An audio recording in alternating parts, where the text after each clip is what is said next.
Hey everyone, Sheldon here, and welcome to update 3 for the paper kunai. I recently added all of the layers that were necessary to this side of the kunai to basically extend the length of the entire kunai and change this angle slightly. So I personally think this looks a little bit more proportional this way. You can see the surface is still just a little bit rough, so basically I just need to use some files and sandpaper to smooth out the entire surface. So I use a pencil like this to outline the edges, and it is a lot easier to see where all of the low spots are, and this is pretty straight as of now.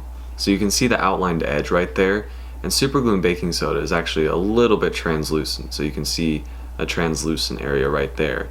So I usually use this outlining technique to make sure corners are completely straight, because sometimes if you can see through it partially, it's hard to tell where the actual edge is. So within the next couple of days, I'm going to basically cut these edges down just like this, and you can see there's a line right there, and this will obviously cut down just like that as well. So this edge right here and this edge actually meet up at an imaginary point, which means this cut down edge and this cut down edge should meet that point as well.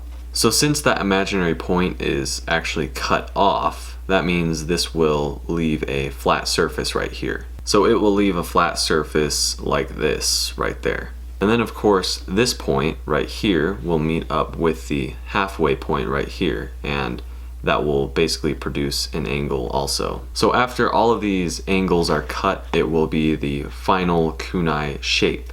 So from this point here to the halfway point here, and of course this entire piece right here will be sloped down. So the center of this is sloped down, which means this angle from here to here is also sloping down as it goes. You guys will see what it looks like later on. So it's pretty cool. It's kind of like wood carving, but with a big block of paper instead. I'm also going to make the handle pretty soon, which you can see right here. So basically I'm just going to wrap some paper around some sort of cylindrical base, and I'm probably not going to use a wooden dowel like this because these are usually elongated slightly in one direction, which will make the entire thing inaccurate. So I'm probably going to use a metal rod or something like that, and basically just wrap paper layers around it like this.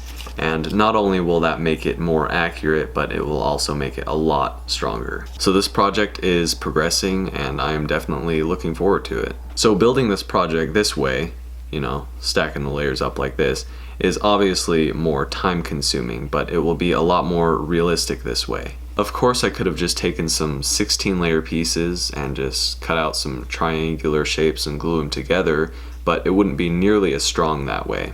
And I like to make props, but I like to make them a little bit more on the functional side. Anyway guys, thank you for watching this video. If you have any questions, feel free to ask in the comment section below or in a personal message. And be sure to subscribe if you would like to see all of the latest updates, and I will see you guys in the next video.